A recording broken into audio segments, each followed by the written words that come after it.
আসসালামু আলাইকুম, কেমন আছেন সবাই? আজকে মা মেয়ে দুজনে মিলে চলে আসছি ভাঙ্গা টুকিটাকি কাজ আছে সেই কাজগুলো সেরে চলে আসছে এই রেস্টুরেন্টে। আসার পরে এই জায়গায় খাবার অর্ডার দিছি, খাবার অর্ডার দেওয়ার পরে এখনও খাবার আসেনি। কি করব, অনেকক্ষণ বসে থেকে একটু ভিডিও করলাম। আর এই দিক দিয়ে দেখেন কি সুন্দর রেস্টুরেন্টের ভিতরে ছুনের ঘর। অনেক দিন আগে আসছিলাম এই রেস্টুরেন্টে, আসার পরে দেখছি অনেক সুন্দর সাজানো। আজকে এসে দেখি তত সুন্দর সাজানো নাই, হয়তো অনেক দিন হয়ে গেছে এই জন্য। আবার কিছুদিন গেলে মনে হয় আবার নতুন লুকে সাজাবে, এরকমই তো হয়।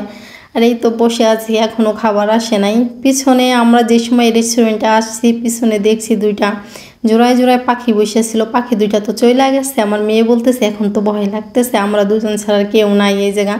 আমি দৌড়বো কিসের ভয়, এই তো আমাদের খাবার চলে আসছে কথা বলতে বলতে।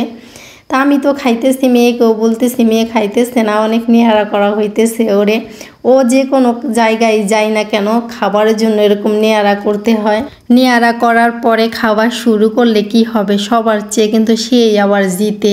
এটা হচ্ছে তার পরের দিন সকালে বাজার থেকে আমাদের পুঁটি মাছ আনছে। পুঁটি মাছগুলো যেই সময় আনছে এত সুন্দর সাদা পুঁটি মাছের গা, মনে হয় রূপা নিয়ে আসছে কিনার, ভেসালের মাছ তো এই জন্য এত সুন্দর।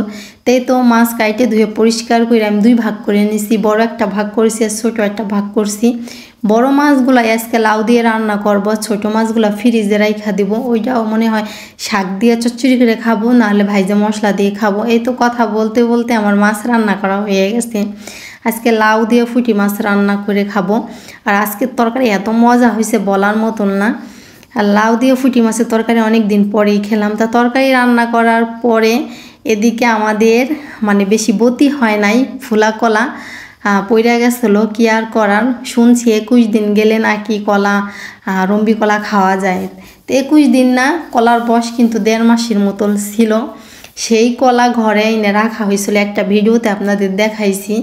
এত বড় এক সারা করা পড়ছিল, কেউ তো বিশ্বাসই করে নাই যে এত বড়। মাঝখানটা কাটা হয়েছে, ভাবছে মনে হয় 2 সারা, কিন্তু না, 1 সারা কলাই ছিল। তা 1.5 মাসের কলা ঘরে রাইখে 1 মাস পর পাকছে সেই কলাই আজকে আমি চুলা নিতেছি।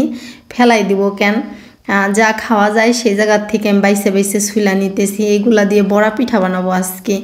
আর কলা বেশি দিলে কিন্তু বড়া পিঠে মনে হয় আমার কাছে স্বাদ লাগে বেশি। তা নারকেলও ভেঙে নেবো একটা কলা চুলে নেওয়ার পরে। কলা ভালোই, 2-1টা মিষ্টি লাগে, 2-1টা মিষ্টি লাগে না, একেবারে যে খারাপ তা না, খাওয়ার যোগ্য। কিন্তু এই কলাগুলা বতি হইলে আরও বেশি মজা লাগতো। কলা তো আমার চুলে নেওয়া হয়ে গেছে, এখন নারকেল কাইটে নিতেছি। অনেক দিন পর নারকেল কাটতেছি, আমার হাতটা একটু ব্যথা করতেছে। আগে তো আমি অনেক নারকেল ভাঙতাম, তখন তোমার হাত ভাঙা ছিল না, এখন তোমার হাত ভাঙা, এই জন্য নারকেল ভাঙতে গেলে হাত ব্যথা করে। তো সুন্দর করে নারকেলটা ছুলে নিয়ে আমি গাটাও ঘষে ঘষে পরিষ্কার করে নিছি। এখন নারকেল থেকে পানি বের করতেছি। আমি একটু পানি মুখে দিছি, দেখি তেমন ভালো লাগে না, এই জন্য মগে করে রাইখে দিছি। কেউ খাইলে পারলে খাবে, না পারলে ফেলাই দিবে, কিন্তু আমি তো খাইতে আর পারলাম না, ভালো লাগলো না আমার কাছে। হঠাৎ করে মেয়েকে নিয়ে এখন ভাঙা যাইতেছি। সেদিনকে মেয়ের জন্য একটা ব্যাগ আনছিলাম বৃহস্পতিবার দিন, সেই ব্যাগটা মেয়ের পছন্দ নাই, মেয়ে বলছে এই কালার নিব না, আমি হচ্ছে কালো কালার নিব। তো বৃহস্পতিবার দিন আনছি, 3-4 দিন কিন্তু হয়ে গেল, এখনও কালার চেঞ্জ করে আনিনি।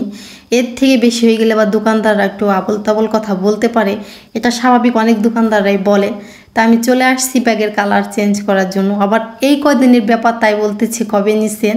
তো ব্যাগটা তো চেঞ্জ করে আনছি, টুকিটাকে আর অনেক কাজ সারছি। তারপরে এই যে পিঠা তো সেই সময় বানাইনি, এখন পিঠা বানাতে বসে পড়তেছি। নারকেল তো তখন কোরানো হয় নাই, নারকেল কোরাই নিলাম। এখন চিনি দিয়ে, নারকেল দিয়ে, কলা দিয়ে সুন্দর করে আমি ছেনে নিতেছি।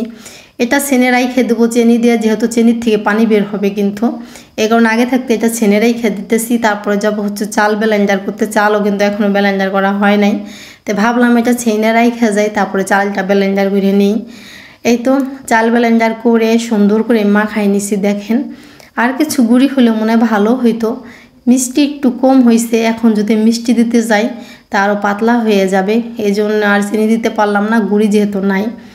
তো প্রথমে একটা দিয়ে টেস্ট করলাম, তেল গরম হয়েছে নাকি, তারপরে সুন্দর করে যে ভাইজে নিতেছি। প্রথম খোলা একটু গা কেমন কেমন যেন হয়ে গেছে, তেলটা অনেক গরম ছিল, ওই জন্য পরে আস্তে আস্তে ভাইজে নিতেছি।